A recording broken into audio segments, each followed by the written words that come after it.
Okay, sir. Dubey, sir. So, Mr. Khalap, you can also unmute yourself.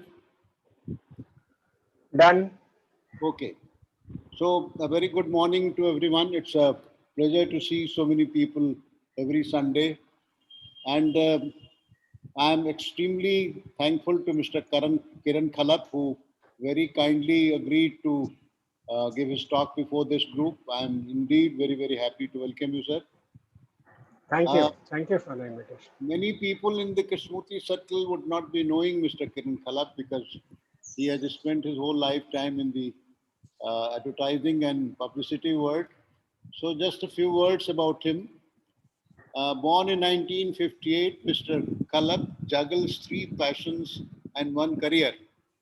His passions are writing, rock climbing, and spiritual evolution, whatever that means. Mr. Kiran Khalap started his working life as a school teacher and housemaster in an experimental residential day Krishnamurti school in Varanasi. That is Rajghat Basant School, in case some of you don't know. He started his career in advertising in 1983 as a copywriter in Lintas. He ended up being its CEO and Chief Creative Officer of Carry On Advertising. In 1999, he co-founded an organization called Chlorophyll, a brand consultancy. Chlorophyll has differentiated over 300 brands and created over 50 brands from scratch. It has 4 IPs and its own innovation lab. Mr. Kiran Khalap was chairman of the committee that consulted with UIDAI, the government of India's arm that developed the Aadhaar, the world's largest biometrics-based identity project. He is an invited member of the India chapter of the Marketing Society of UK, founded in 1959. Mr. Kiran Khalap was the very first speaker at TED University, at TED's first Indian meet in 2009, and at TEDx Bandra in 2017. He has published 3 books of fiction: Halfway Up the Mountain, Two Pronouns and a Verb, and Black River Run, and read from them in London, Singapore, New York, and Beijing. He facilitated the IFSC World Cup in bouldering, a form of rock climbing in Navi Mumbai in 2016 and 2017. Global events that were voted the best in class in those 2 years by the global participants. Mr. Kiran Khalap has a species of spider named after him. I'll try to pronounce it. Thalecticopis. Perhaps I'm not too far away from the mark. Correct, correct. With these words, I welcome Mr. Kiran Khalap once again, and he's going to talk to us about his own story. So you can begin, sir. You can take as long as you want, and then there'll be question and answers. Yeah.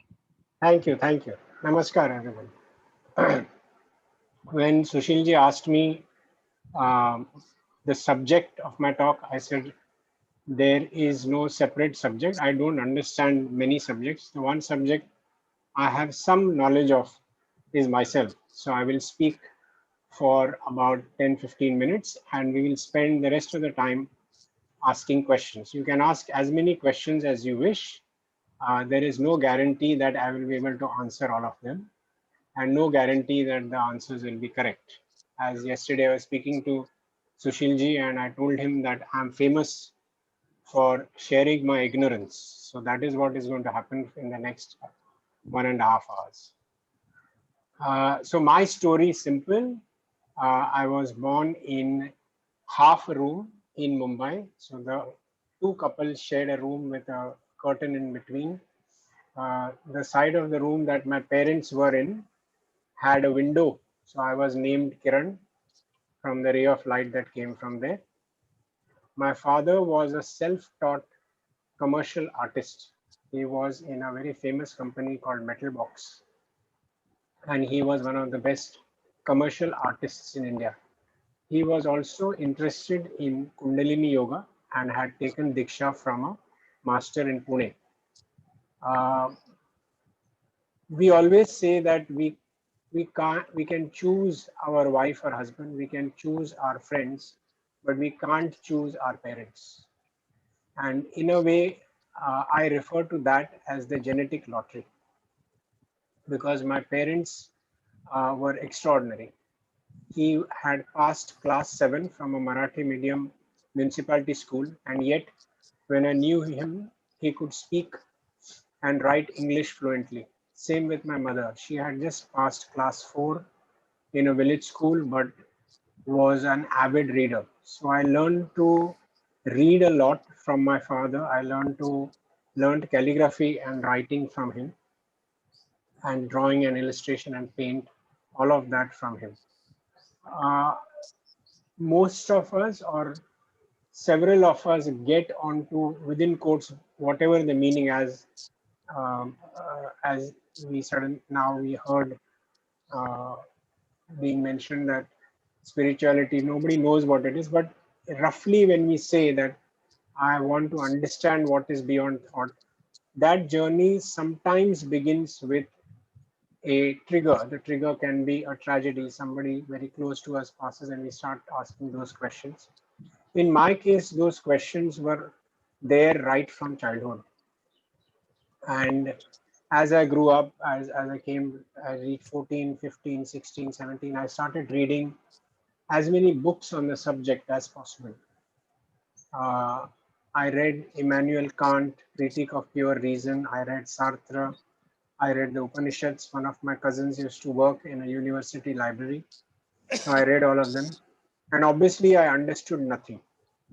I was too young to understand any of that.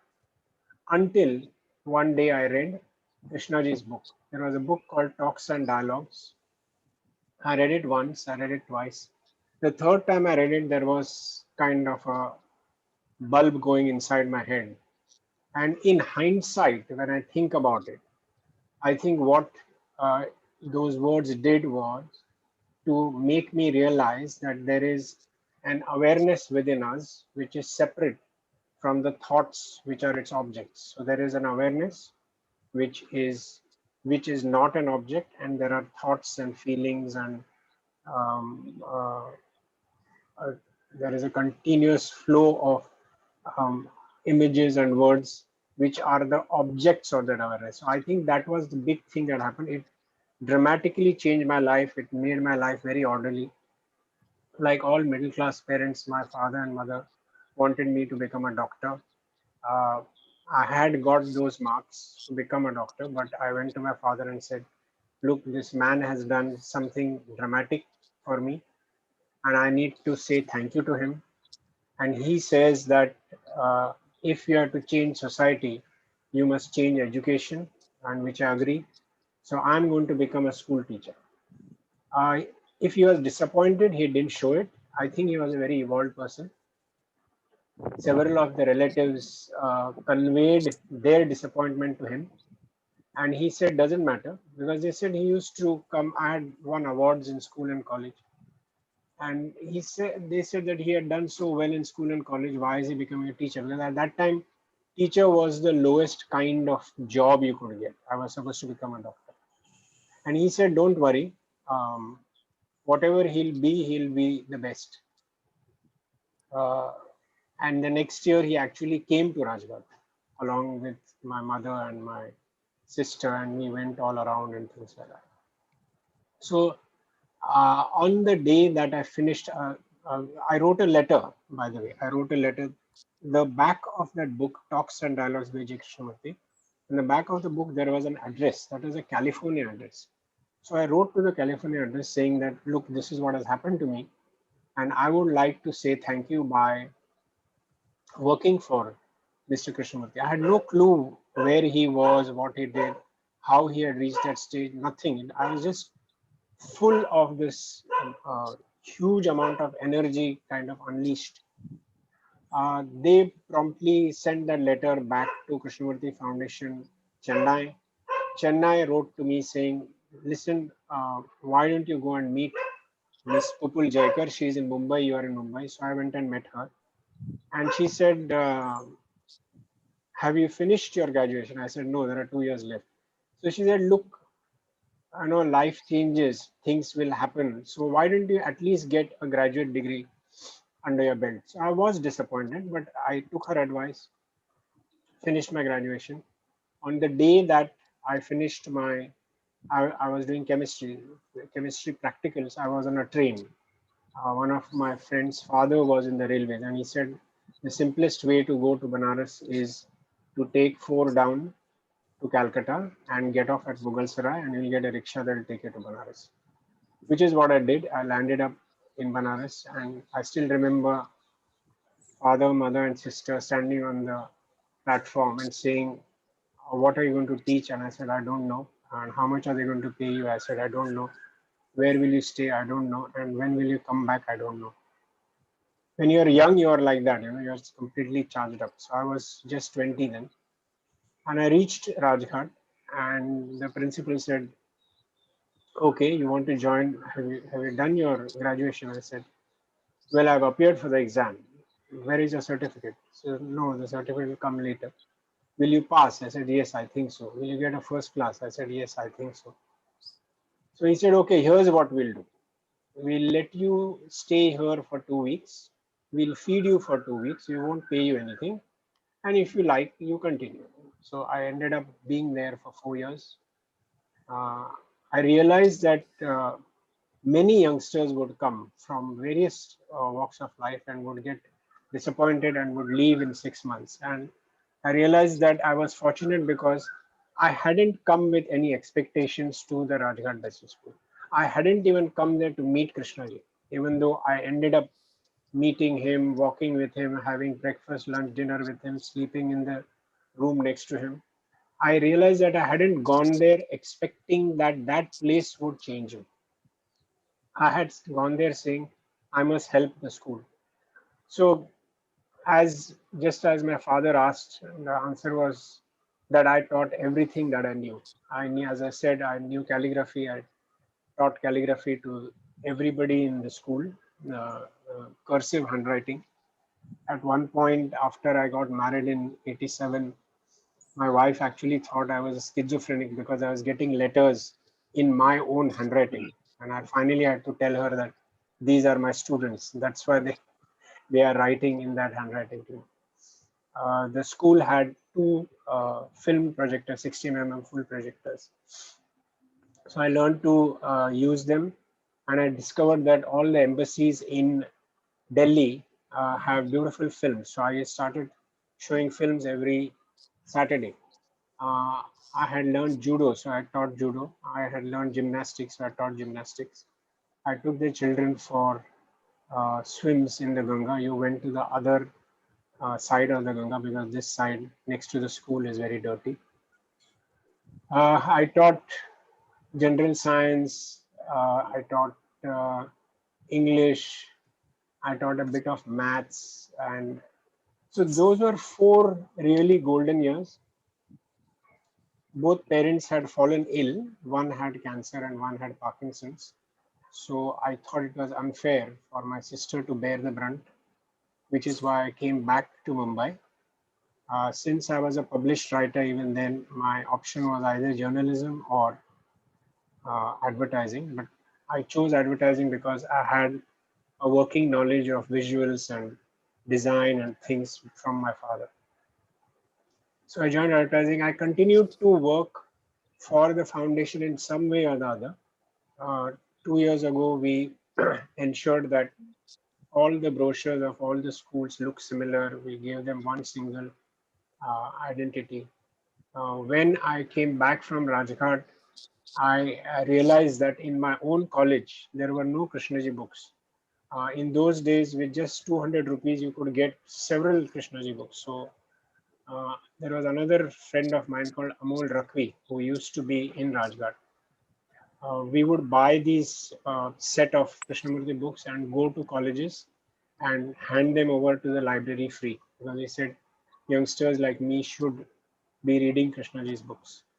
Today, of course, there is YouTube and online, so I don't think too many youngsters are deprived of Krishnaji's talks or books. They have been able to read them.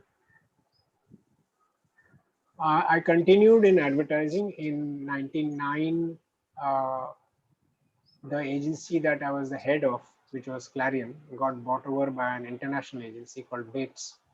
And I didn't like the culture of international agencies, so I started out on my own. I had a co-founder called Madan Bahel. So we started Chlorophyll, and we started not as an ad agency, but as a brand consultancy. So it's much more upstream. We have been privileged to work with practically every big brand in India, whether it is a Tata's or the Birlas or anything you can name. There are several brands that you are using which were created by us. You must have heard of Meru Cabs, you must have heard of Ginger Hotels. If any of you visit Vishal Mega Mart, there are at least 21 brands there that we have created. So that's where we are. In 2003, I attended the first Vipassana camp, and over time I realized that Mr. Goenka, who taught Vipassana, had spoken to Krishnaji, and he said that Krishnaji, you are anti-guru, so I just want to check what I do. Hopefully, is not gurudom. And he said, no, what you're doing is roughly what I would want everybody to do, which is to become conscious of their thoughts and of their bodies and their feelings. So he had got the blessing for Vipassana from Krishnaji because he didn't act like a guru. I've been practicing that since 2010 or 15 on a daily basis. Earlier, I just went for 1 or 2 camps. That's it. And as Mr. Dubey said, I'm passionate about rock climbing. I climb every weekend. Now, of course, because of the lockdown, I haven't been able to do that. But yes, I was instrumental in getting the World Cup to India. And because of that, the people who organized the World Cup were able to get uh, rock climbing into the Olympics. This year, if the Olympics are held, there will be 3 disciplines of rock climbing which will be included.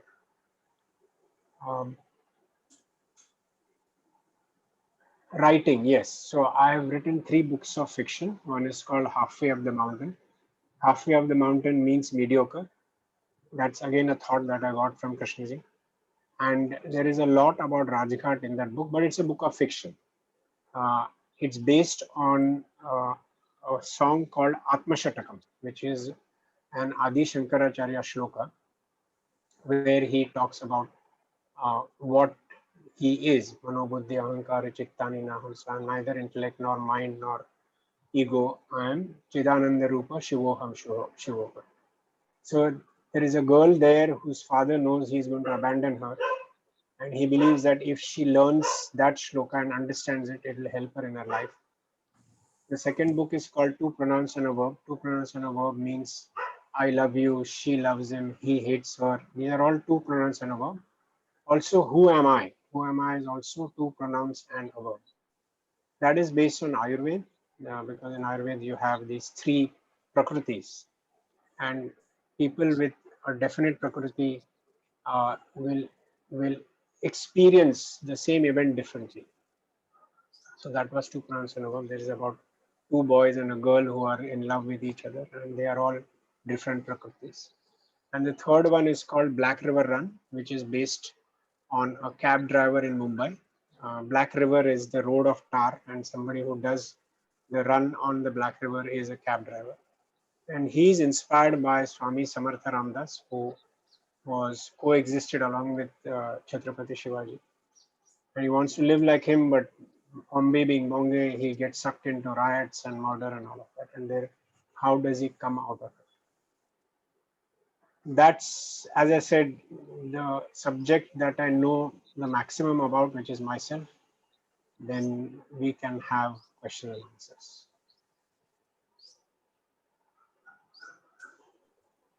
Thank you, Kiranji. Very interesting story and inspiring as well. Dinesh Wagmare has raised a hand. Yes. Before Dinesh ji wants to put up a question, may I request Dr. Gajanan Rao and Mr. Harsh Tankha to make some observations. Dr. Rao, please unmute yourself.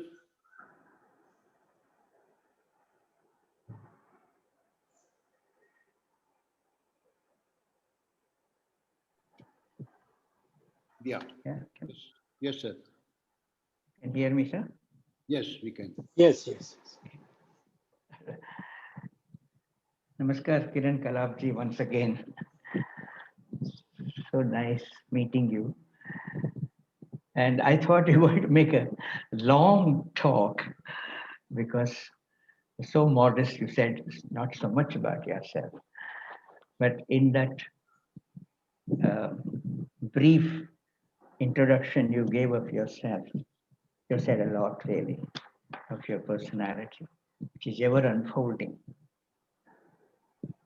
And I'm glad I reminded of the phrase you used, halfway up the mountain. Right. I wish you elaborate on it a bit, would you? Then Yes, I'll yes. say something more. Sure, sure. So the word mediocre, and this is something that we learned from Krishnaji. The word Yeah. mediocre means medius ocris. That's the root etymology of the word mediocre. Medius ocris means halfway up the mountain. So the premise of the book is that here is this girl.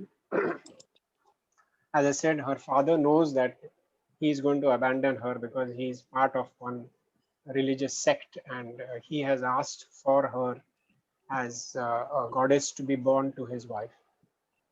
He teaches her this shloka, Mano Buddhi Ahankara Chitta. And the entire premise there is that you can be very talented as a human being, but you will not necessarily be, you can be a mediocre as a human being. And when I was reading from this book, in many places, say something like Singapore, I was really attacked by people because I gave them the example of Picasso. I said Picasso was very talented. He invented a new language of art, which is Cubism. He taught us to look at reality very differently. But out of the 6 women in his life, 2 committed suicide, 2 went mad, and 2, I don't know what happened to the rest. And that is because in his, as a human being, he treated women as doormats. That was his understanding of women. So on the one hand, you have Picasso who is talented, and on the other hand, you have Picasso who is monstrous in his treatment of other human beings. So that was the premise of that book, that you can be very talented and very mediocre as a human being, which is what happens to this young girl as he grows up. She gets married. Her husband has all kinds of doubts about her because she's very beautiful. Then her son runs away from home and becomes, he doesn't run away without her permission, but so the husband leaves her, I mean, even though he's very talented and he's done exhibitions in Paris and all of those places. The son wants to learn music, so he leaves home and goes and learns music. And as the story unfolds, she has no talent. The son has music, the husband has art, she has no talent, but she becomes whole. She is no longer mediocre. So that is the book, and that is the way it is hooked to the word mediocre. And the reason, that's why I used Shankaracharya shloka, Mano Buddhi Ahankara Chittanina. It's a beautiful shloka, says Beautiful. six verses. Yeah. So that is about mediocrity. I know. Yeah. We all been listening to Krishnaji, and we are very aware of this word, almost harassingly, the word mediocrity. If you delve into yourself a bit here and there, you spent umpteen years with him, but to understand really what he says, the lines and between the lines, conditioning, for instance, it is so common. Not anyone is exempt, it looks. And we are all conditioned in a way. And to your question, which Mary Zimbal is asked him, what do we do about it? Why can't we let it be? Because knowledge is essential. Conditioning seems to be a kind of a shadow of that. You can't help being not conditioned while you are gathering knowledge. He says it's possible, it's possible. He explains to her how it's possible. He goes into how, as you said, is it your dog, Karanji, or is it Yeah. which is barking? I don't know if it's my dog. I find out. Well, was saying um, about this year's conditioning and knowledge. And he says, as you pointed out, there's something called awareness as if it's an entirely different part of us, not quite part of us, but yet part of us. A little aloof in the emotions and all that you described. And if that is triggered, put into more use, that kind of awareness, maybe, as you use the word, and I also use, unfolding ourselves in relationship gives us a clue to what we are. Conditioning is not two-day process. It has been probably, as himself says, 50,000 years or a million years. So all that to come off us and be fresh, but Krishna yet says it's possible. It is possible. So maybe moment to moment living, it may be possible, I don't know. We don't go back. A conditioned mind suddenly works. And a moment later you realize, look, my background worked, my background decided, rather than me deciding at the moment. So could you really say, there we are all caught, but not being able to be rid of our conditioning. At the same time, there's a certain amount of exercise, I wouldn't say effort or exercise, whatever, a realization, a feeling, an awareness that as if it's a bit of a rock, you'll be able to climb on it and claim full success. Being a rock climber, I don't know. But I want you to answer, and also Harshji is here, is how is it? How is the wrong question for Krishnaji, but yet I would ask it here. Do we tackle it? Because I don't want to be a million years old. I want to be fresh. I want to be at this moment clear of that. What would you say on this generally about conditioning, being rid of it, to be fresh and new? So one of the things that happened to me was, as I said, I didn't really want to spend time with him.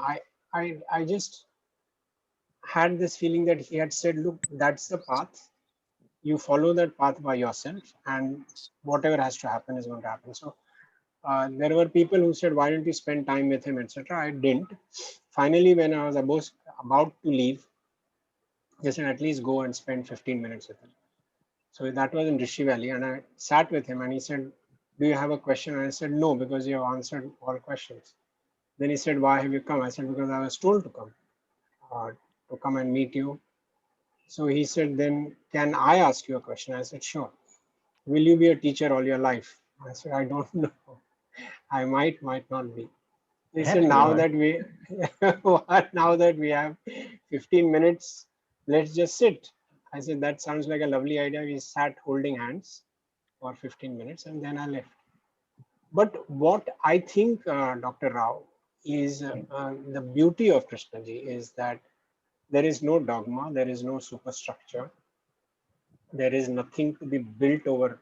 So I have not read as many books as all of you have read of Krishnaji. I just lived the way he wanted us to live and went through everything that one goes through in life, death and depression and all of that.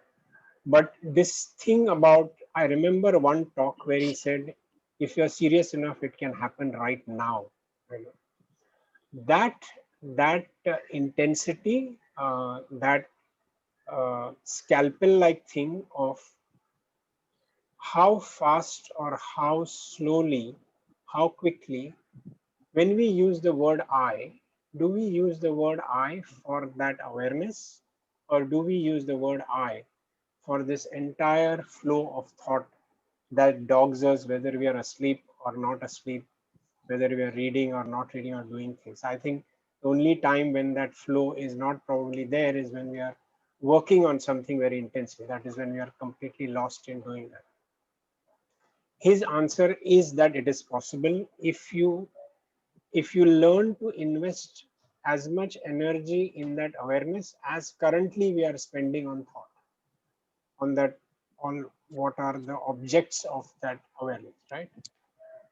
I know only this much from experience, that yes, as you invest more and more energy in, as you start seeing that more and more clearly, what is awareness, the ability of thought to create mischief decreases dramatically. The ability of thought to affect you and your body decreases dramatically. The um, um, anger and sorrow and all, they come but they leave much faster. Memory has, when you mention conditioning, it's finally memory. So things that happen out of memory become much uh, much less weaker. You don't act upon it. You have uh, an unpleasant situation with somebody, but it doesn't last too long. You become friends again because the power of memory itself becomes less, because now by habit you are investing more time in that awareness. So that is, I'm speaking about myself rather than what Krishnaji says, because that's the only way I know to talk about it. As you point out, I also felt as you are acting or talking or doing something, you suddenly become aware, not you, the past is doing something. And that little awareness gives a little Yeah, freedom from it. Yes. absolutely. So in my daily life, when I'm talking to clients or whatever, thankfully I'm able to see the irritation arising. And if you are able to see it, then it doesn't blossom completely, right? Doesn't take you over. That is, if I don't know if the only other person I have heard speaking as directly as Krishnaji is a gentleman called Rupert Spira. There was a gentleman called Jayant Sathe, who used to be the principal of Rajghat Besant School, and then he was in KFI. He last year introduced me to Rupert Spira, and if you watch his videos, they have that knife-like simplicity of What's the name, sir? Rupert? Rupert, R-U-P-E-R-T, Okay. Spira, yeah, Spira, S-P-I-R-A. Yeah. Would you allow Harshji to say something on this, or I leave it? If you want to say something, sir, go ahead. Otherwise, I'll request Sarji to say something because there are quite a few Yes. people raising hands. Yeah, please. Yes. If you want to say something, go ahead. Okay, shall I say something? Yes, please.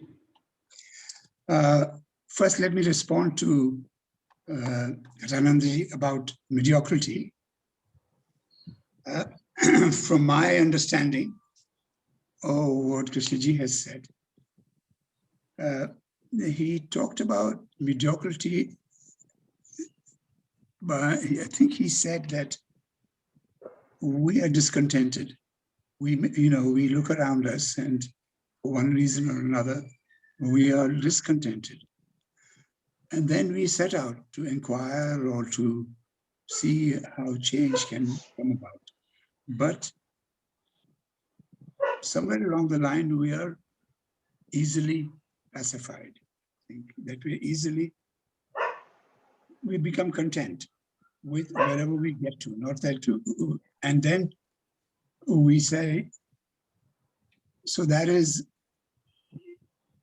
what his sense of mediocrity was. Yes, halfway up the mountain. Use that phrase, that we are too easily content. And part of that, and this is where my question to Khalapji comes in, was the question, of spiritual or psychological evolution. That the very idea of spiritual evolution, which he said there is no such thing as psychological or spiritual evolution. The very idea is mediocrity, because we kind of say we are on the path, right? So once you say you're on the path, you're halfway. I'm halfway there. I'm going to get to the top of the mountain. I'm working away to get to the top of the mountain. And I'm doing this and I'm doing that, maybe, but I'm on the way. So this brings me to my question, Khalapji. You say that spiritual evolution is is a passion of yours. Incidentally, I'm also interested in rock climbing, but and my son is a great rock climber. And even a few years ago, I was rock climbing in Germany and even at my age. So, but rock climbing is fine, but spiritual evolution. What is your take on this sense that there is no such thing? Yes, there is no such thing. So I think let us explain that a bit more as to how I use that word. There is evolution happening irrespective of whether we want it or not. We did not use strip sugarcane with our teeth any longer. We do not eat raw food any longer. So our jaws have become smaller and our teeth climb on each other. So that evolutionary change is happening. Our eyes are growing weaker because we don't look at the horizon. All of that is happening.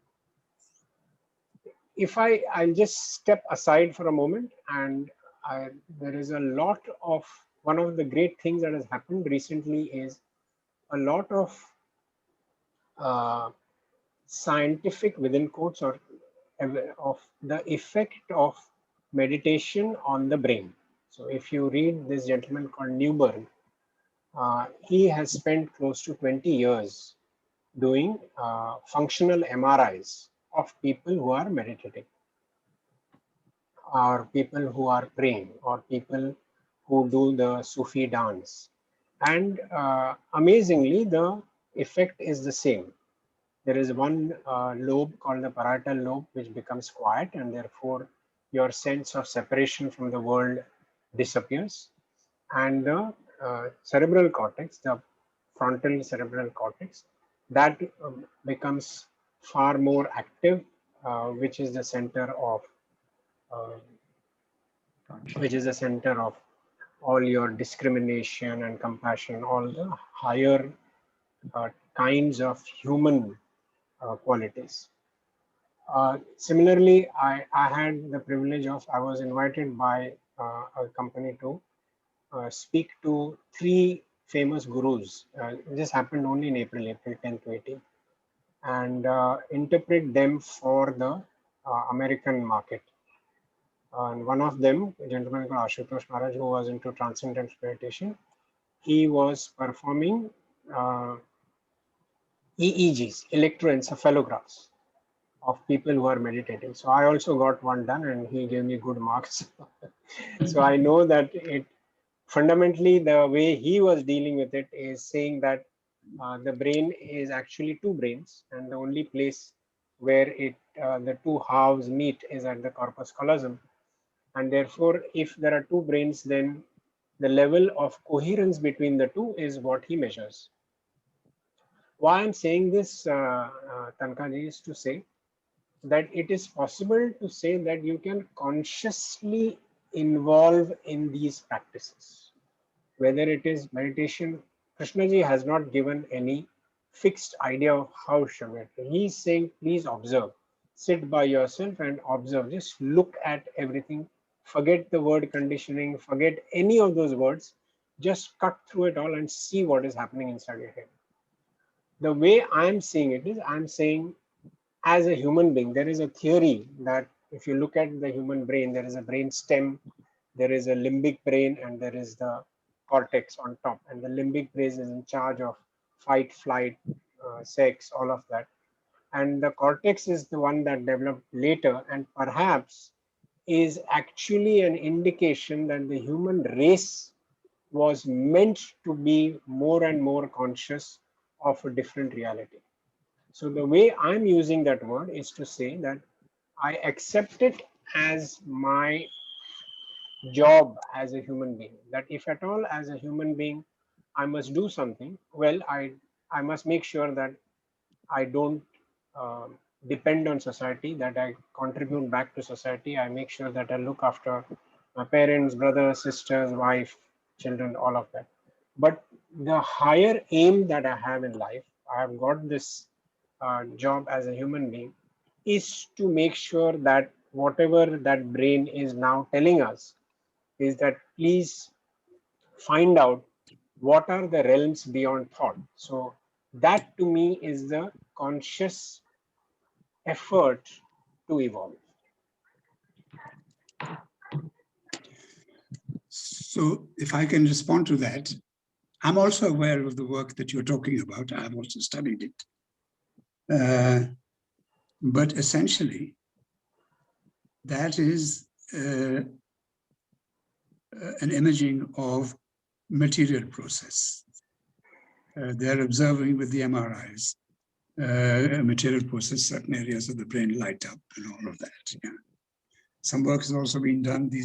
Recently, they've gone past the thing about psychedelic drugs, and they've been trying psilocybin, and particularly, and they're now recommending therapeutic use and so on. So there are certainly material processes, that ways in which you can affect the brain and improve its functioning. Let's put it like that, and so there is, and also there is a whole field of psychiatry and so on, where people will, in one way or the other, change the frame or the state of your mind. So to relieve depression or to reduce anger. So there is a sense which is quite prevalent and as you said, people are beginning to do more and more work on it. But my sense is that Krishnaji is very clearly saying that what he's talking about is not, one, that is not a material process. And secondly, that no practice and no will bring you to that. So that doesn't mean that practices don't do something, they do, and it doesn't mean that they're of no value. They are, in the manner that we've talked about it. But what he's talking about, which he sometimes refers to as the transformation of the consciousness of humanity as opposed to just the individual, that requires something that is beyond the material process and beyond the kind of practices and the kind of things that might be called meditation. And he points to a meditation of a very different kind, which is quite difficult to grasp what exactly he means when he talks about meditation, not what most people are talking about. So this is so what would you say about this non-material process that Krishnamurti is talking about? So I'm using 2 or 3 thumb rules.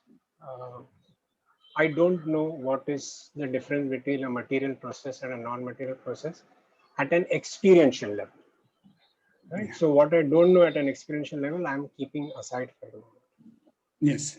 At an experiential level, Krishnaji said that the simplest mirror of what is happening to you inside you is your relationships. Now, I can experience the relationships. I talked about Newberg only to point out that earlier, if I sat for an hour meditating, I would never know what's happening inside. that is the only extent to which science has helped. It does not mean that that is going to lead you anywhere. That's not what I meant. I'm not saying that that is why we should have ayahuasca and psilocybin and LSD and all. There is just some indication that it actually affects you in some way or the other. But to me, the real test of anything that I am practicing or any of deepening of my understanding of myself is reflected in my relationships. So are my relationships getting less anchored in my needs? Are my relationships more anchored in understanding why somebody else is happy? Is my relationship with the earth different? Is my relationship with my dog different? So that is the thumb rule I use rather than understanding anything conceptually. So I'm very worried about any conceptual discussion. I normally don't do it because both you and I will have to spend a lot of time understanding what is a material process versus what is not a material process. And we'll have to look at all the references in all the scientific papers. For me, it's far simpler to say, okay, what happened to me yesterday? How did that particular, where did that particular reaction emerge? That's a simpler way for me to look at it. So what I'm saying is whatever Krishnaji said or not said is not something that I'm paying attention to. I'm paying attention to what's happening in the 1000cc head of mine. Thank you. Thank you. I think we can take up questions now. Dinesh ji wants to ask something. Yes, Dinesh ji, please go ahead. Khalap sir, are you able to listen to me? Yes. Yes.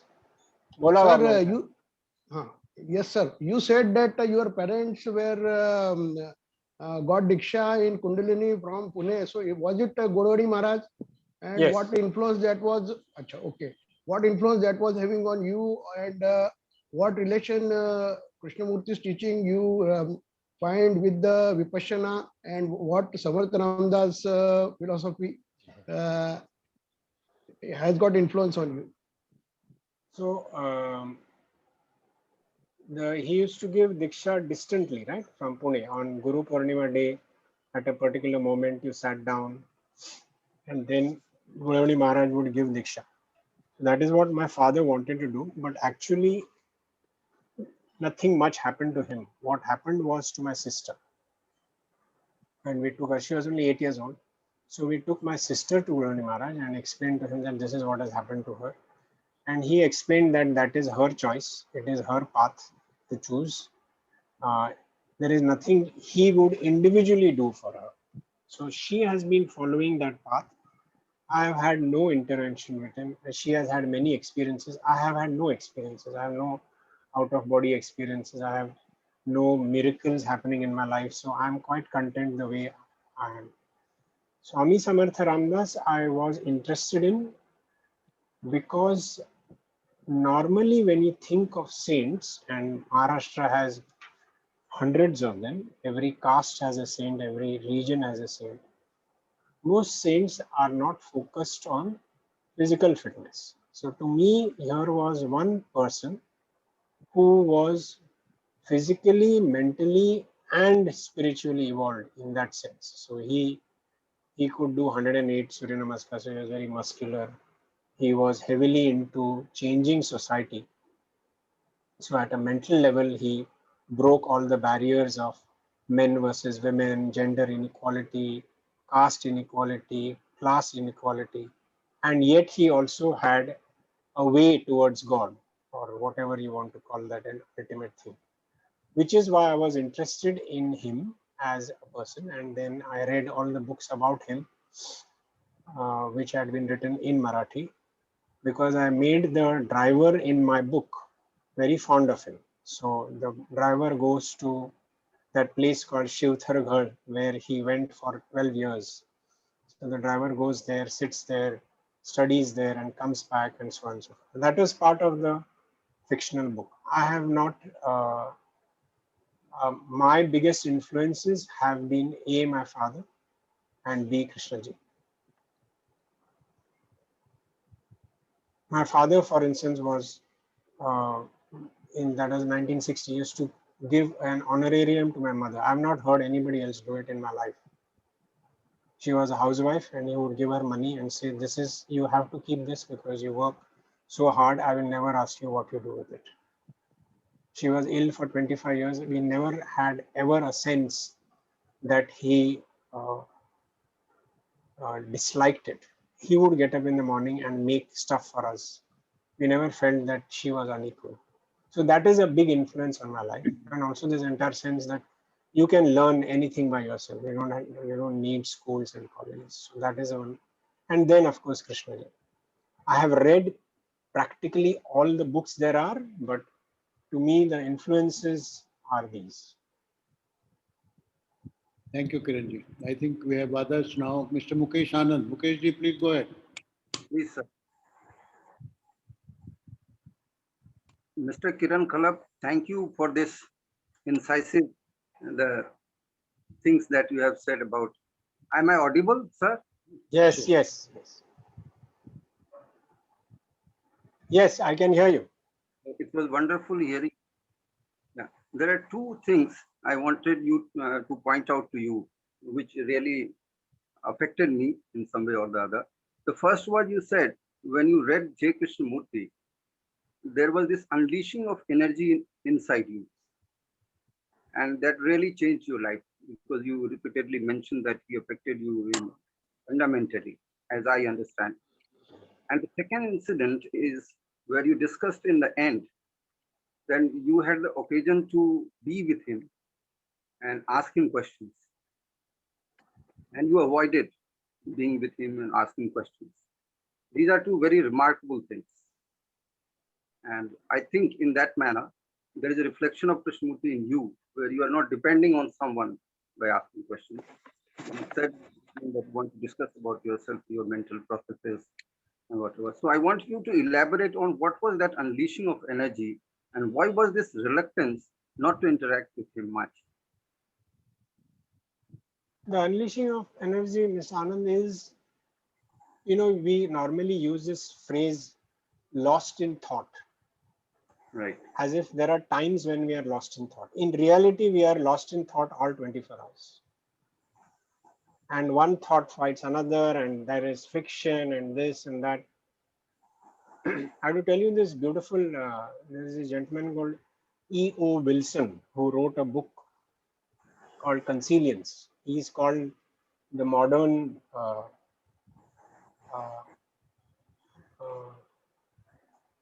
the gentleman who coined the phrase evolution. It'll come to me. So Darwin, he's called the modern Darwin.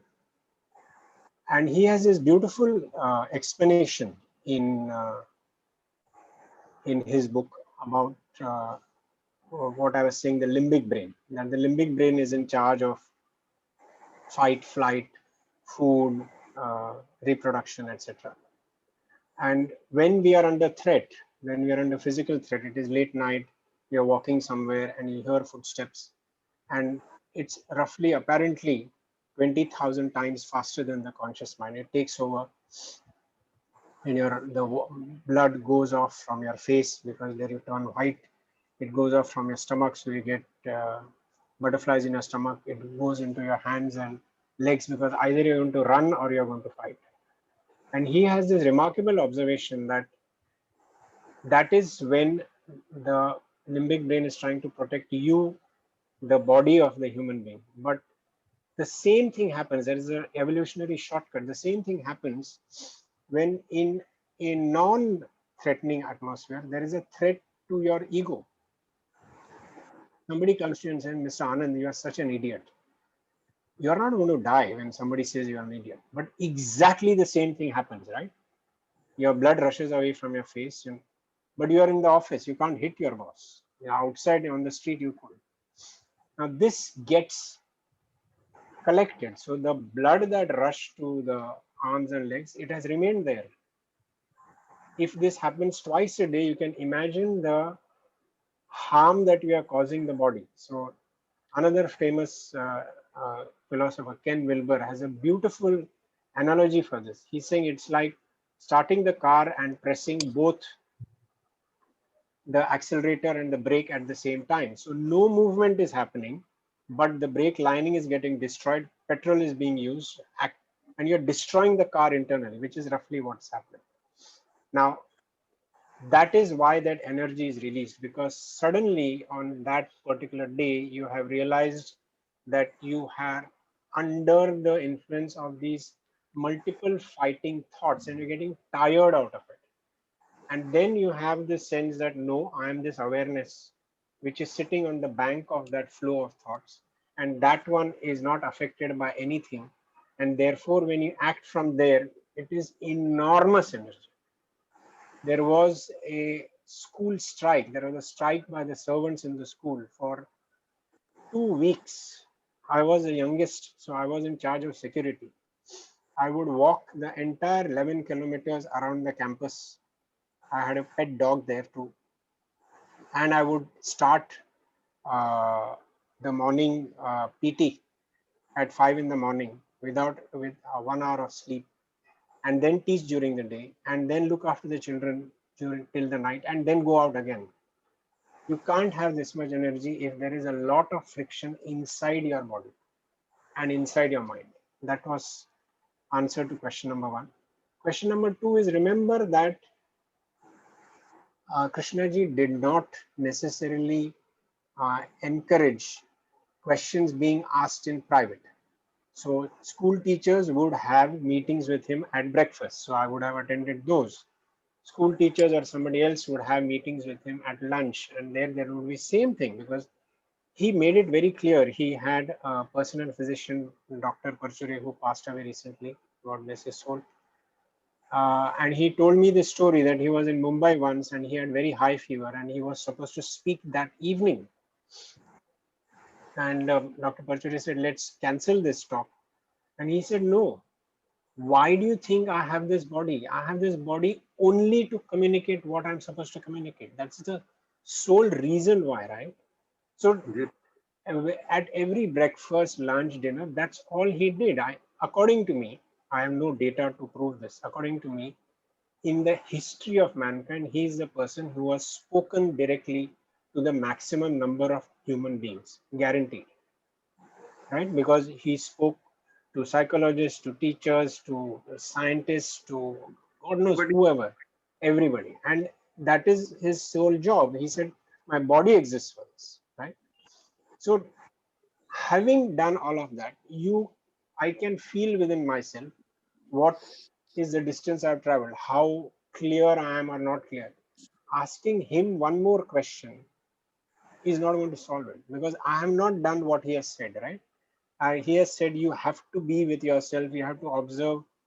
I think the basis of the school was that if you teach children to learn about the outer nature by observation, there is a higher chance that they learn about the inner nature through observation. Correct. When I did botany, I used to cyclostyle a sheet of paper and I give it to the children. There was no Xerox then, there was no, so I has to cyclostyle it. And it said, go out, do not pluck leaves. Which is the smallest leaf and which is the biggest leaf? Are all leaves green or are they non-green? What are the colors? What are the edges? What are the sizes? That's botany class. You're just going and observing all of this. I don't have to tell you, this is dentate, this is pentate, this is ficus, this is, you're going out and doing it by yourself. So that entire sense that I have to do my job before asking him any more questions. That is the reason why I didn't want to ask him those questions. Right. Thank you.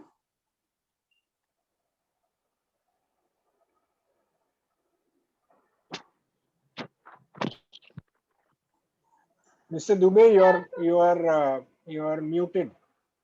Okay, okay. Mr. Sabu Simon, please go ahead. Yeah. Thank you, Kiranji, for the wonderful time. My question is, when you finally realize that you understand who you are, or you realize Not that yet. What is self? I want to know whether the self was in a perfect condition, or if not, what did you done something to perfect it, or still it's in an evolving? Arey, no, Mr. Simon. Kaha, there is much to go. I'm not even halfway up the mountain. There is just some realization of what happens, etc., etc. But first, what is the self? Is the self that awareness? Is the self that flow of thoughts? All the thoughts and emotions and all of that. There is, the only way I would factually describe it is that over the years, I have a greater and greater sense of that awareness, and the number of times I identify with that has increased. The power of thoughts to affect my actions has decreased. Overall, there is a slowing down. I rarely need to react dramatically to things that happen. 3 days ago, we had 2 dogs and 2 cats. One of the dogs suddenly died. I couldn't bear it, right? So this entire training of identifying with that awareness didn't work. I was weeping for days. So I don't think I'm anywhere close to that. That's why when Jain Saab asked me, what are you going to talk about? I said, I'm not a master of, if you ask me to talk about branding, yes, I will give you a full 1 hour lecture about what has happened in the past, what is happening now, all of that. But not this. I'm not a guru or I'm not mastered anything like that. I have indications of what happens when you do meditation. I have indications of what happens when you identify with the awareness and not with your thoughts.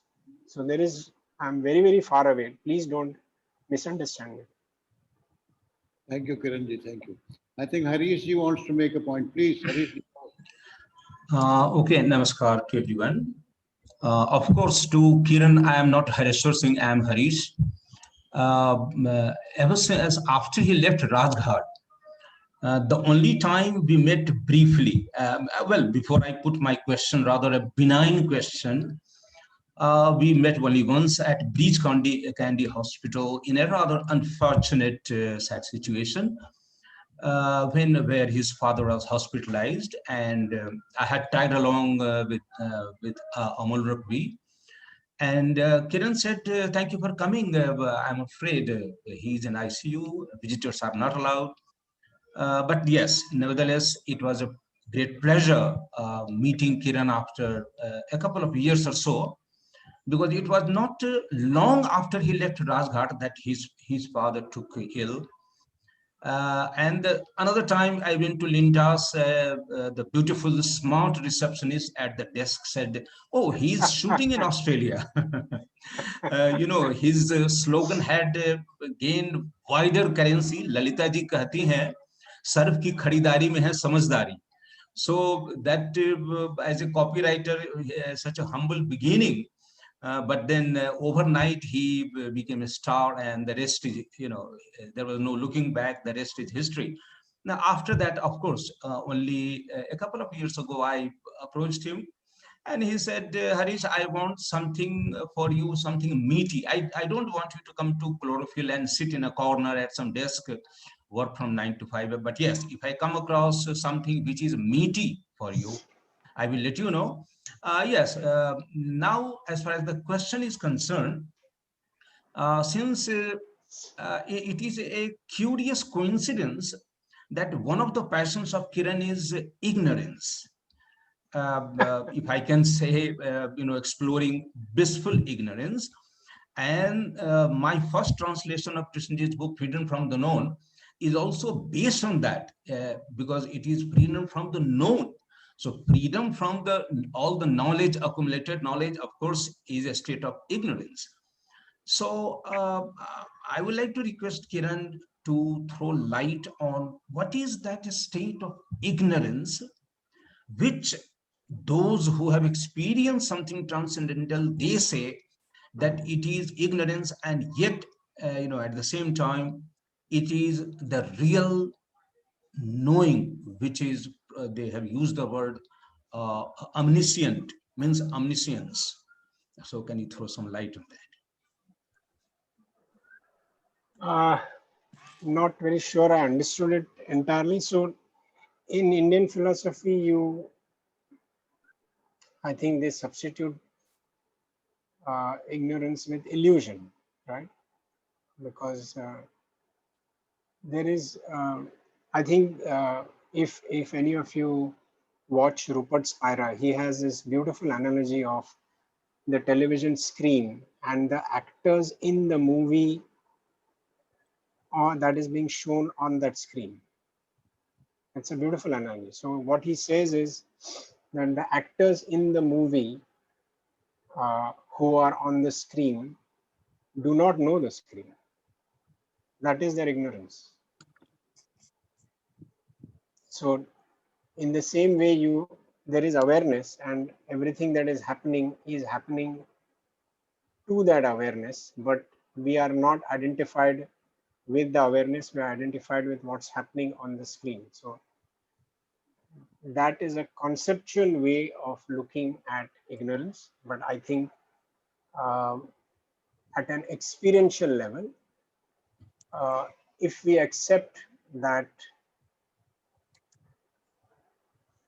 most division happens because of this ignorance, it becomes very clear. So the division is very common in the world of corporate business. To imagine that you can be a shark at work and you can be a dolphin at home. And I keep telling people everywhere that this division is arbitrary and artificial and not possible, because finally you are an individual. An individual means not divided. So there is that one division of professional is separate, personal is separate. Then there is a division of I. So when we try to sit in a corner and try to look at this word called I, we find nothing. Where is it? There is no object like called I. Then why are we acting upon it? That is ignorance. So if you spend a little more time looking at this I, we say experiential means, are they available to the five senses? In Buddhism, they are saying that the mind is the sixth sense. So the I is available only to the mind. It's not available to any of the five senses. And yet we act upon it. So that is ignorance, right? What I like about Krishnaji is that he does not posit the state that you will reach. He's saying stay with what you have, what you are. Focus on what you know, right? That's the whole point. In philosophy, it's called via negativa. So you arrive at the truth from the negative, not this, not this, not this. I know anger, and that's not the ultimate truth. So if I can understand anger, I will understand the state of non-anger. So that is how I would look at, within quotes, ignorance. And I think in Indian philosophy, it's called illusion because I don't think it survives for too long.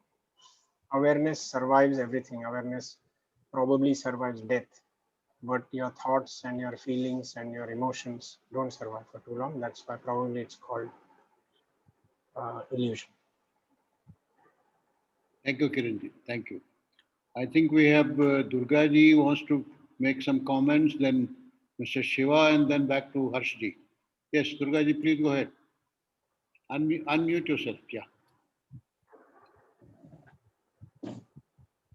Hello, good morning, everybody. Yeah.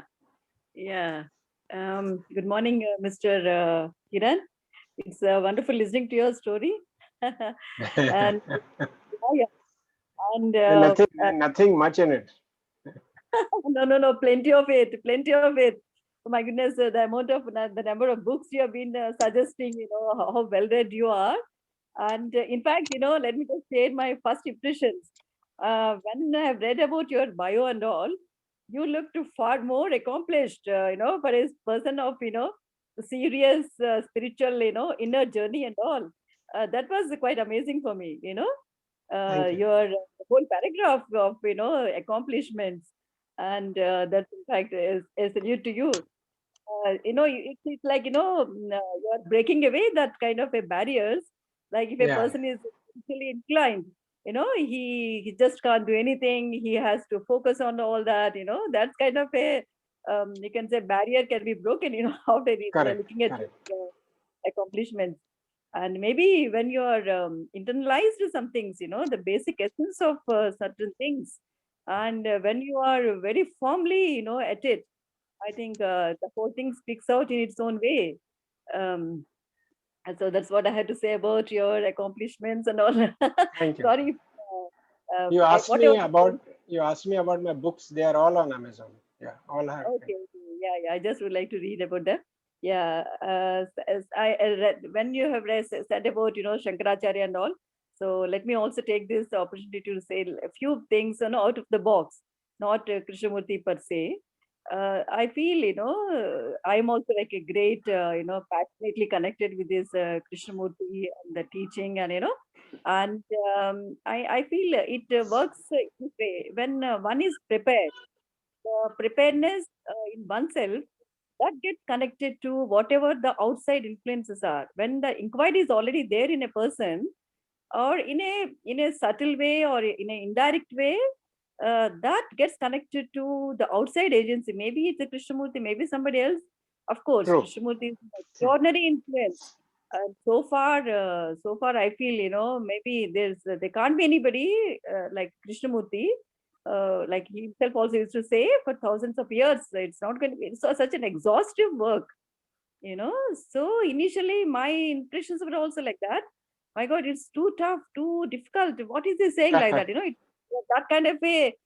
I never met Krishnamurti in my life. By the time I came in contact with the teaching, he passed away.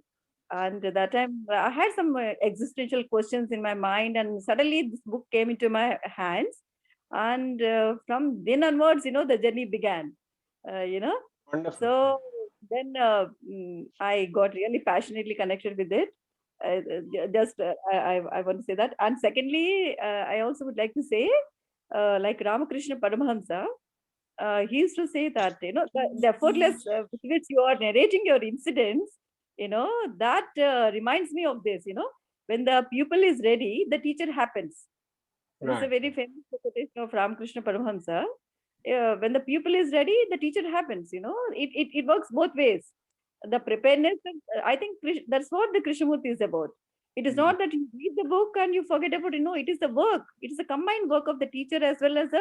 You can call, though he told, he said so many times, don't make me a teacher. I'm just like any passerby and all. But till the time the work doesn't start in oneself, that connection is not started. The fundamental changes are not going to happen. You can read Krishnamurti, discuss any amount of time, but still one is not inclined towards that work, the conscious and conscientious work. I think that kind of a changes. I don't know what changes he meant. We don't know, but some fundamental changes, some perceptions of like one is different before the person read, and what after coming in contact with him, the changes in oneself and all. I don't know. Maybe they are fundamental changes. I don't know what changes he meant, but there are different perceptions that happen. So I feel this is the work that had to happen both ways, the teaching as well as the work in oneself. The work you also said, the observing oneself, it's all the work in progress. We are all work in human beings, so work in progress, I would like to say. Nobody knows where one is. Yeah. There is, from what you're saying, I have to, it reminds me of one more thing. I had a professor who used to, like you're saying, breaking barriers. I wrote an article in the college magazine, and he said, but you are a science student, how come you write English so well, right? So that again is a barrier, that if you're a science student, you can't write English. And I went and met her mom. Her mom used to study Jnaneshwar, the Saint Jnaneshwar, who's from Maharashtra. And when I told her that I'm very impressed by Krishnamurti, he said, he's not Krishnamurti, he's Prashnamurti. Because he just keeps asking questions. He doesn't provide answers. So there is a sense, I think one of the things we should also understand, and that is the way I understand truth is a pathless land, that there is, all of us have a psychosomatic constitution. In Ayurveda, you have Vat, Pitta, Kapha, and we know that the psychosomatic constitution leads to your processing information differently. And very recently, this has been proven at a genetic level that Vat, Pitta, Kapha are correct classifications of human beings. So there will be some human beings who will not be able to manage what Krishnaji is saying. Even while I was in Rajghat for 4 years, not all teachers liked the idea of asking questions all the time, right? Some of them were looking for a way forward. Can I worship? Can I chant? Can I? Because that's the way we are made psychosomatically. There are some people, for instance, I am genetically incapable of following somebody. It is not possible. I'm respectful of everybody, but I can't follow anybody. That's the way I'm made. It's not, I'm not being insulting, I'm not being disrespectful, none of that. But that's the way I'm made, right? So I've touched many people's feet, but I've never followed them. The same way, there are many people who cannot process what Krishnaji is saying, because you have this relentless questioning. Now what? Now what? I'm sure all of you have read commentaries on living, and this woman has come, her husband had died, and she said, tell me how not to get over this sorrow. So Krishnaji asked her, but who are you crying for? Your husband can't hear you. And she felt very insulted. But that method of inquiry is not everybody's cup of tea. Sorry, Mr. Shiva wanted to ask something. Yes, good afternoon to everyone. So you said that at the end of your tenure in Rajghat, you met Mr. Krishnamurti. Of course, people told you to meet. Your conversation, probably your meeting was for 15 minutes. Your conversation with him, probably what you said was for about 1 minute or so. Okay. Then 10 minutes, you said, we sat there holding hands. What transcends in that 10 minutes? It's a, when you do that, it's a huge, I mean, looks very, very big, even 5 minutes. How do we look into that? No, Shivaji, I did not have any different experience. It was just a very peaceful thing. What I realized was that even in that quiet room, he was still aware of what is happening. So he said, sir, shift this side because the sun is too much on your body. So why don't you sit this side and we'll sit there. I have had no, as I said earlier too, my sister has had, I've had no experiences of anything happening to me bodily, etc., etc. So it was any just kind of an energy or kind of, you know, it's not about power, extra powers or something like that, but then no, it hasn't happened. So I'll tell you what used to happen. For instance, he had this routine of walking very fast. He had apparently learned to walk from an Italian sergeant, and therefore I would accompany him, whether it was in Rajghat or along with others, because you had to walk fast. And people who walked with him felt that by doing so, there something is happening. I didn't feel anything. I'm not saying it with great pride, nor am I saying it with any great dejection. But I have not had other experiences. Yes, sir. The next question is, sir, I mean, once you look at your profile and your achievements, and then how you are taking that and how you are living, you accomplished a lot of things. For anyone who looks at that, it is very obvious that, I mean, your awareness and consciousness has been probably one of the most important ingredients to reach that profile. Okay, sir. I mean, it's obviously a state of mind you develop, and in that you take decisions, you create atmosphere. It's all that infectious, and that's how one goes up.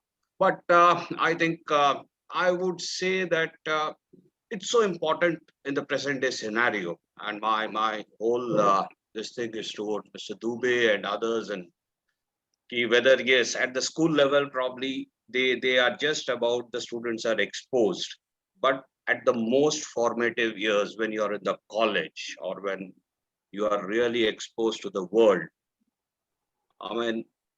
we probably don't see much of these filters going into the students. So this thing is key. We need to probably propagate this or somewhere make students aware of it, that this is important. One of the things that did happen when I read Krishnaji, or when in those 4 years, is a total lack of ambition. When I tell this to people, they say it is not possible. Then how did you achieve all of it? I said, that's the difference between ambition and purpose. Ambition, you project. 5 years hence, I will be a crorepati. 10 years hence, I will have 5 houses. I will have a Mercedes. But I had zero of that. When I came back from Rajghat, I had only one purpose: to make sure that my parents got the best medical attention. Even when I joined Lintas, I told the CEO, please understand why I have come. I have come here only for this. So in my salary, the major component should be for my father, right? So this lack of ambition means, again, there is no struggle on a day-to-day basis. There is no comparison. You're not wasting time saying, my God, I'm here for 5 years and this is what I get paid, and he's here for 3 years and this is what she's getting. None of that happens. You can imagine the amount of energy you're saving in that. Thank you, Kiranji. I think we have 3 more questions. Harshji wants to say something, and then Mr. Ayer and George. Yes, Harshji. Well, I'll just say something. 12:30 we have to close, right? Yes, maybe 5 minutes this way or that way. Yes. Okay. I just wanted to make a simple observation, somewhat, that was your interest in ignorance. That brought back to me thinking that the word ignorance is used to mean lack of knowledge, mostly. That is the way you use it. But it also has another meaning, which we can understand, which is to pay no attention to, to take no notice of, or ignore. That's something, which is where the word ignorant comes from. And it seems to me that that is the state of mind that produces the lack of knowledge. Paying no attention, not taking notice of what is going on, what is happening around us, our relationships, everything. So it's, yes. And to become aware of the fact that we are ignoring things, that we are not paying attention, may bring us to seeing that attention is really very necessary. Yeah. So Aldous Huxley was one of Krishnaji's best friend. And Aldous Huxley wrote Brave New World, which is very negative. And then people say, why such a dystopian view of the world, where the governments are staring at citizens? Isn't there a better world? So then Aldous Huxley wrote a book called Island, which is a Buddhist priest and a Calvinist priest meet on an island, and they create this heavenly place. And there the parrots and the cockatoos are taught to say attention. So every time you're walking around in a forest or whatever, you keep hearing attention, attention, because the parrots have been taught to say attention, which I thought was a beautiful way of doing that. Thank you. Mr. Shankar Iyer, please go ahead. Yes, Kiranji, it's wonderful listening from your various perspectives. So what struck me is that there is an inner reality. Generally, I always grapple with this challenge that the inner and the outer, what you do as a career outside and how you are living your inner life, there should be some consistency, or you may end up living a conflicted life. Okay, this is the premise from which I am coming. But it's very interesting to understand that you have moved from when you left Rajkot, you went to make a big career in advertising, and all your time with the Krishnamurti schools and your association with that is about breaking images and questioning those perceptions. But when you are moving to advertising career, your main job is to create images and making perceptions and make everybody to believe that perception is the reality. So is that not something which at times, I don't know, what kind of mental state can make a kind of a wall, Chinese wall between those two aspects of your personal life and your career, where generally we feel that the inner is outer and outer is inner. So this kind of thing, have you thought about it, and what kind of, what is your reaction to this question? Thank you. I did ask this question quite a few times. I think somebody needs to mute. Sushilji, please let him answer. Yes. Like I said, when I went there, I did not go there for a career. Again, as I said, I had no ambition of becoming something, right? That entire thing about that I will become this was absent. I had to earn money to look after my parents was the primary guiding purpose of my going there. Advertising, if you look at the etymology of advertising, it means turning your mind towards, while there is this overall thing about advertising that it makes people buy things that they don't want. That is factually incorrect. Because if advertising could make people buy things that they don't want, we would end casteism. We would run a campaign on casteism. People would be affected by it, and there would be no caste wars. Even today, we have at least two houses being burnt every day, even today, on the basis of caste. At least 4 people are killed on the basis of caste. So we attribute far greater power to advertising than it actually has. It has never had that kind of power. It can end you, help you. Look at your own choices. Look at what you have bought in the past 1 month, 3 months, 6 months, 1 year, and see what the decision-making process was. People are currently buying less and less. This is part 1 of the story. Part 2 of the story is this has become even more weak after the rise of social media. So there is enough research to prove that what currently people listen to is what their peer group is saying because of social media. We are not listening to what the brands are saying about themselves. What people are listening to is what others say about brand. You must have heard about something called Zomato.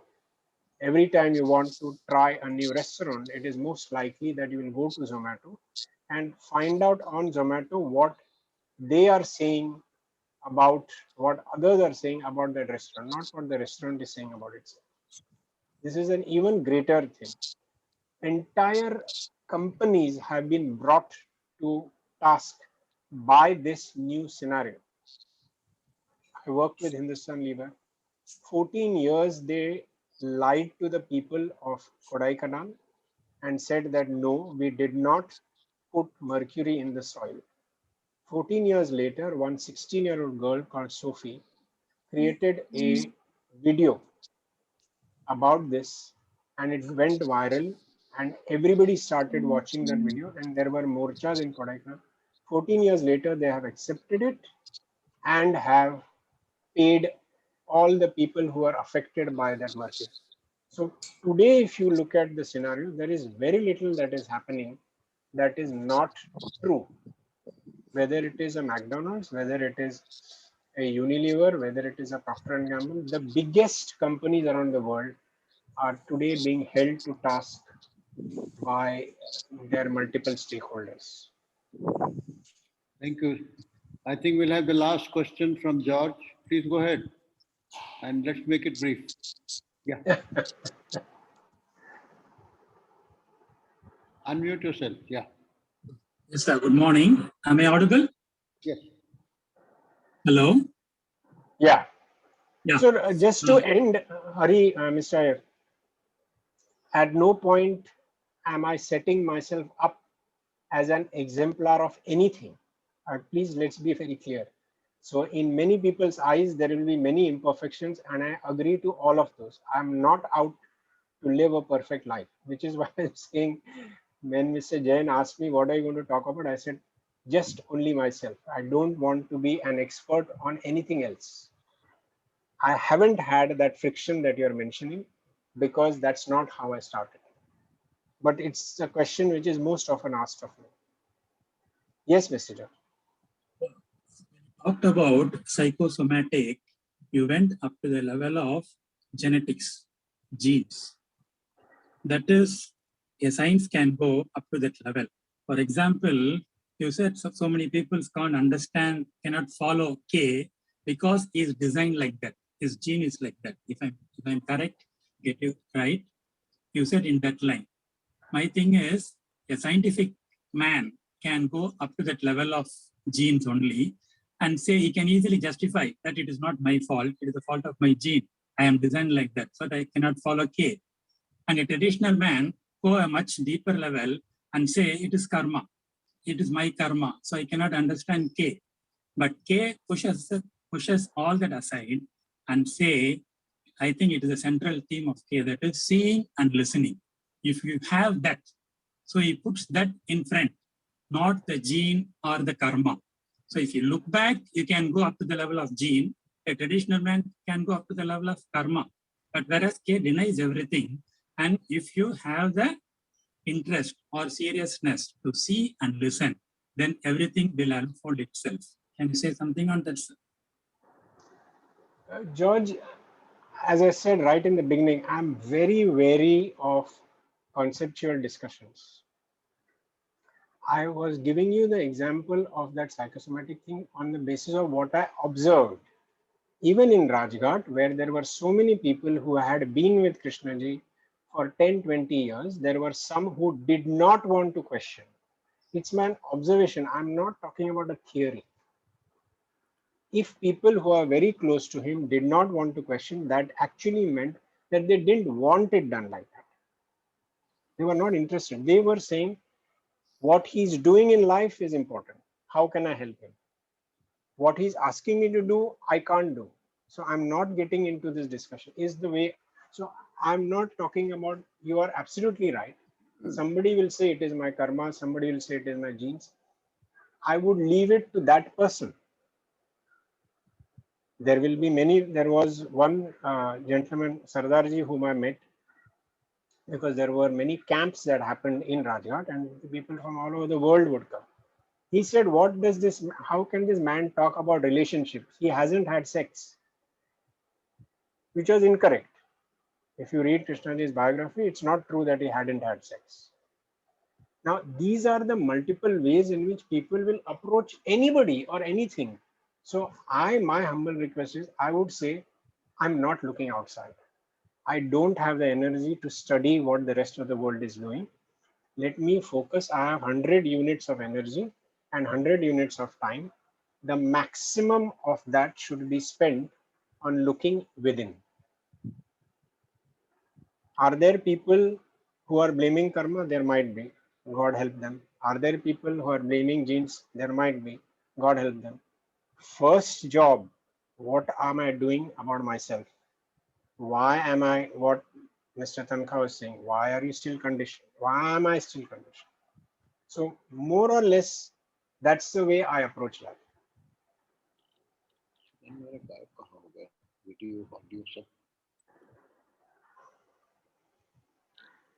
Then, sir, could we close it now? Thank you very much, sir.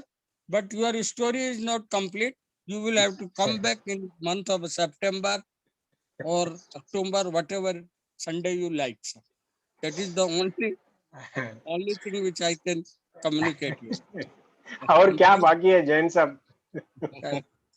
So that time we will ask you, why should you know earlier? You, So, you are quite So I want to thank Kiranji for. I just need to thank Sushilji because we had a long chat yesterday.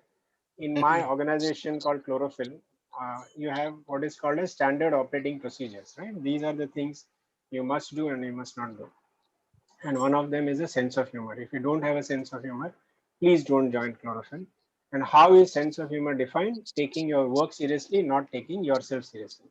So I was very happy to meet Mr. Jain yesterday because I think we spent 45 minutes just laughing at various things. And then I said, okay, this is going to be a very entertaining morning. Thank you, Jain sir. Thank you. Thank you Thank very you, much. Kiranji, for sparing your time with us. Thanks a Not at lot. all. I told you, na, as Mr. Tankha pointed out, my hobby is sharing my ignorance. And next week we'll have Mr. Michael Cronin. This will be at 9:30 next Sunday. So you're all welcome to join. Thank you all. Time Thank you. 9:30. Time 9:30. Yes, One has 9:30 a.m. say Thank two you. times so that they can remember it. Thank you. Thank you for calling me. Thank you for putting up Thank you with me very much. for 1.5 hours. Yeah, Thank we you. have ignored all those things which you said. We wanted again back you on September or August, whatever Sunday you like. Okay. Okay. Thank Thank you. you. Thank you. Thank Bye you. bye. Bye. Bye. Thank you, Dubeji. Thank you, everyone. Thank you. Thanks to everybody. And please close Kamlesh. Please close.